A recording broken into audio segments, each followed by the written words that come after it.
जाकिर नगर के मजलिस इत्तेहाद-उल-मुस्लिमीन के उम्मीदवार साहिबा मोहतरमा नाज़िरा परवीन सिद्दीक़ा साहिबा, बुज़ुर्गान मिल्लत, मेरी इज़्ज़तदार और बहनों, मेरे भाइयों, आप तमाम का बेहद शुक्रिया कि आप इस इंतखाबी जलसे में शिरकत किए हैं। मैं आपका शुक्रिया अदा करता हूँ। आप जानते हैं कि मजलिस इत्तेहाद-उल-मुस्लिमीन ने जाकिर नगर वार्ड से जनाब लंदन साहब को ये जिम्मेदारी दी है कि वो इस वार्ड से मजलिस इत्तेहाद-उल-मुस्लिमीन के उम्मीदवार को कामयाब कराएं। और मैं आपके दरमियान में इसलिए आया हूँ कि आपसे दरख्वास्त करूँ, आपसे गुजारिश करूँ कि 4 दिसंबर के दिन आप तमाम अपने वोट का इस्तेमाल पतंग के निशान पर करिए। और मैं आपसे ये भी गुजारिश करना चाहूँगा कि हमारे भाई लंदन साहब ने इस इलाके में, इस वार्ड में, इस असेंबली हल्के में बेलोस तरीके से अवाम की खिदमत की, बड़े मसाइल और मुश्किलात का सामना उनको करना पड़ा और अवाम की और सच्चाई की सरबुलंदी के लिए उनको जेल की सोबतें भी बर्दाश्त करनी पड़ी और जेल में उनको बहुत मसाइल और मुश्किलात और सवाल दिए गए हैं। जनाब लंदन साहब की खिदमत में आप तमाम हज़रात वाकिफ़ हैं और मेरी आपसे गुजारिश है कि जाकिर नगर वार्ड से आप तक ऐसे कॉर्पोरेटर की जरूरत है जो आपके दरमियान में रहकर काम करवा सके, दिन रात मेहनत कर सके और इस विधानसभा में जाकिर नगर वार्ड में आवाम के बहुत से मसले मसाइल हैं और सबसे बड़ा मसला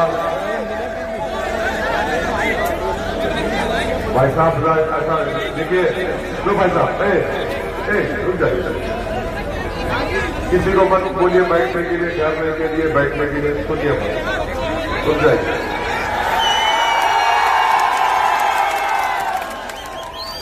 जाकिर नगर वार्ड में पीने के पानी का मसला है। यहाँ पर साफ पीने का पानी नहीं मिलता, रोड का कोई इंतजाम नहीं है, ड्रेनेज लाइन नहीं है, कचरे के अंबार हैं, अस्पताल नहीं है। ये ऐसे बुनियादी मसले हैं जिसकी हर इंसान को जरूरत होती है। अफसोस की बात तो ये है कि 3 बार का कॉर्पोरेटर कांग्रेस का रहा, नहीं मालूम उन्होंने कुछ काम किया या नहीं किया, मगर हकीकत यह है कि उन्होंने सिर्फ कामयाबी के बाद यहाँ के राय दहिंदगान को, यहाँ के वार्ड में रहने वाले बाशिंदों को, उनको भुला दिया और उनकी तकालीफ को भुला दिया। आज जाकिर नगर की जनता से, आवाम से मैं अपील कर रहा हूँ कि आप ऐसे बेलोस शख्स को कामयाब करिए जिसको आप जानते हैं, जो आपके दरमियान में रहेगा। आप यहाँ से मजलिस को कामयाब करिए। मैं खुद आपसे वादा कर रहा हूँ कि मैं जनाब लंदन साहब के पीछे रहूंगा ताकि आपके हर मसाइल को, आपकी तकालीफ को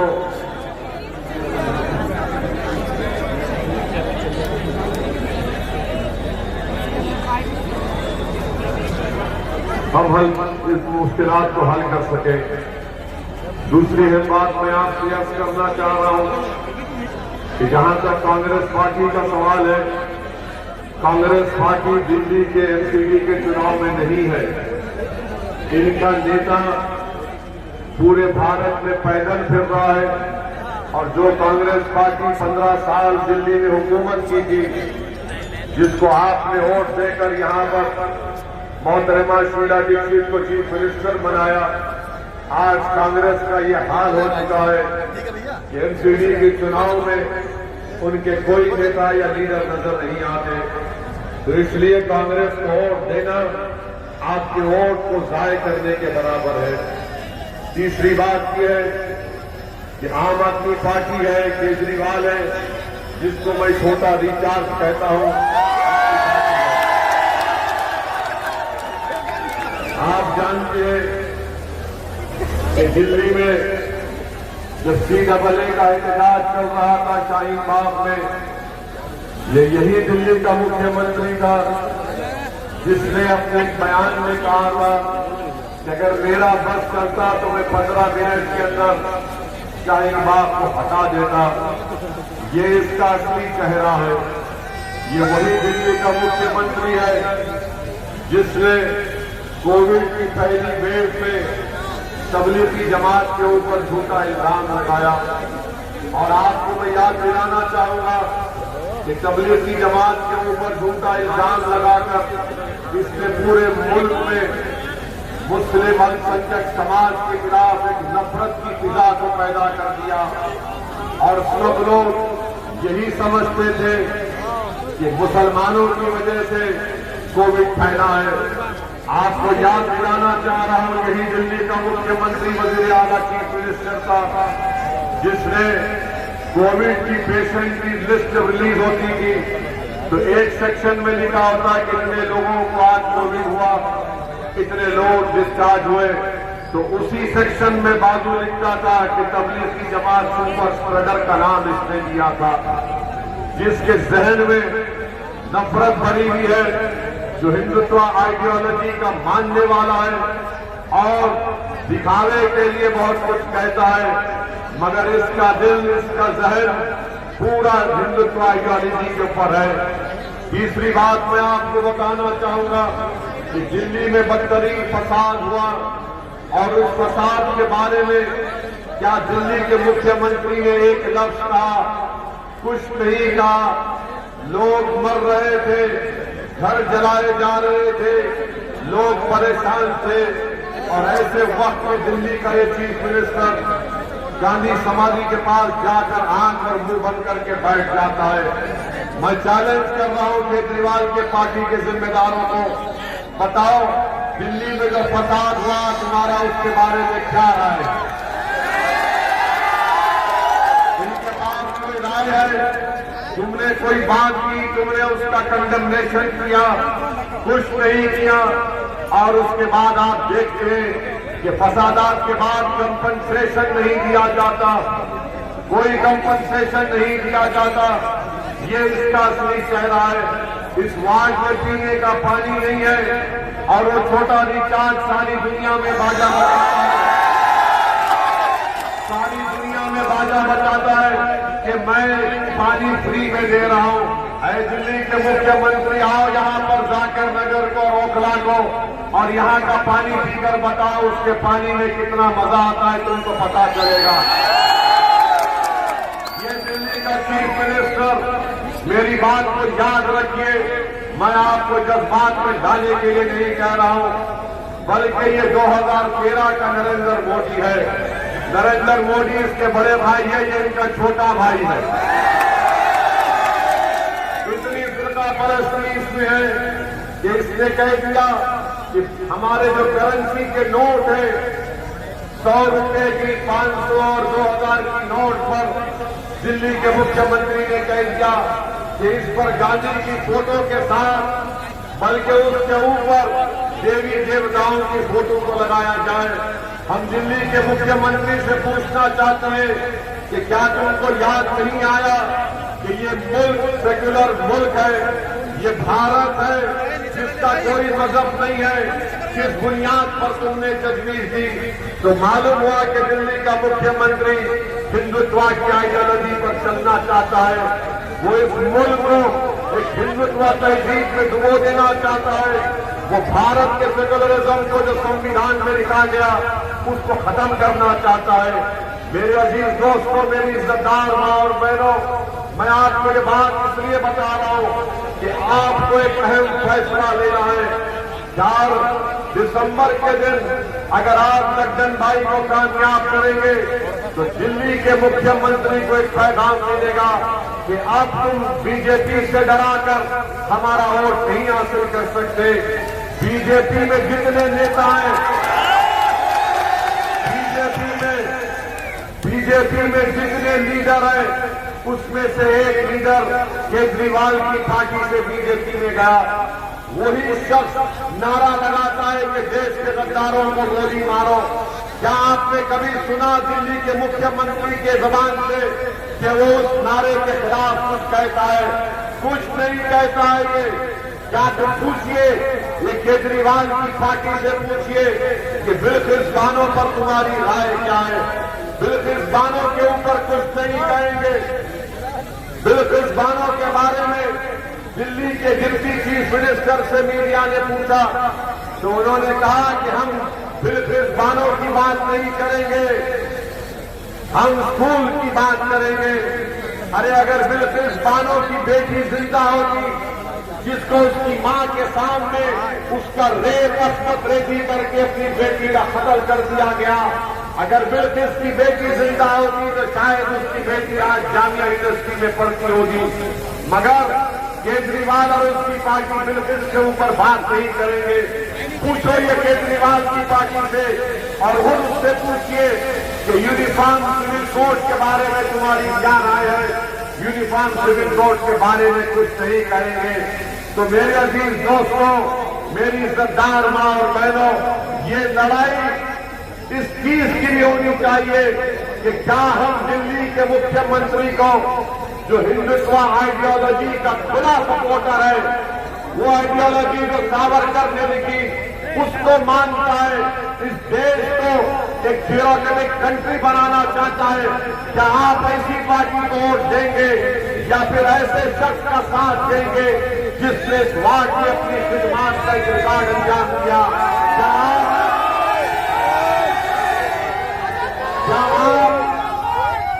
क्या आप ऐसे झूठे का साथ देंगे या लड्डन भाई जैसे सच्चे का साथ देंगे? आप किसका साथ देंगे? आप किसका साथ देंगे? आप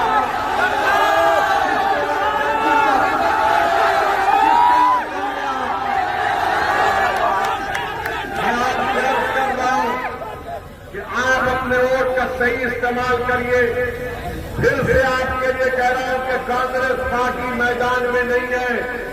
3 मरतबा आपने उनको मौका दिया, उन्होंने इस वार्ड की आवाम को धोखा दिया। आपने उस छोटे रिचार्ज को मौका दिया असेंबली इंतखाबात में, उन्होंने कुछ नहीं किया, बल्कि ओखला में कुछ नहीं किया। आज आपसे मैं अपील करने आया हूं कि एक मरतबा लड्डन भाई को आप अपनी मोहब्बत और इज्जत से नवाजिए। मैं गारंटी के साथ कह सकता हूं कि इंशाअल्लाह ताला जो तकालीफ आपकी है वो तकालीफ खत्म होंगे। जेल में शिफाउर रहमान है, पूछिए ये केजरीवाल से कि बताओ शिफाउर रहमान के बारे में तुम्हारी राय क्या है? कुछ नहीं बोलेगा। पूछिए इस मुख्यमंत्री से, पूछिए कि क्या तुम खालिद सैफी को जानते हो? वो खालिद सैफी जिसकी बीवी, जिसकी पत्नी रो रो कर वीडियो जारी करती है कि मेरा शौहर खालिद सैफी जेल में मर जाएगा, बीमार है, उसका इलाज नहीं हो रहा है। तो ये केजरीवाल का मंत्री ईडी के कस्टडी में जेल को जाता है और जेल में बैठकर इसके हाथ और पैर को तेल लगाकर इसकी मसाज किया जाता है। सोचो आप कि आपने केजरीवाल का साथ दिया। एक तरफ हमारा भाई खालिद सैफी है जिसकी बीवी तड़प रही है अपने शौहर के लिए, तो दूसरी तरफ केजरीवाल का मिनिस्टर है जो जेल में बैठा है और उसको पूरी सहूलतें मिल रही है। बताओ अभी दोस्तों और बुजुर्गों, ये खुली नाइंसाफी नहीं है तो क्या है? इसीलिए आपको इन तमाम नाइंसाफियों के खिलाफ मुत्तहिद होकर आपको जवाब देना पड़ेगा। और जवाब हम सिर्फ नारे लगाकर नहीं दे सकते, जवाब हम सिर्फ जज्बाती तकारीर से नहीं दे सकते, बल्कि मैं जाकिर नगर की आवाम से अपील कर रहा हूं, आपने देखा कि पार्लियामेंट में जब CAA का कानून लाया गया था तो मैं और इम्तियाज जलील साहब ने भाजपा के 300 एमपीओं के सामने मोदी और अमित शाह के हाथ में हाथ डालकर हमने कहा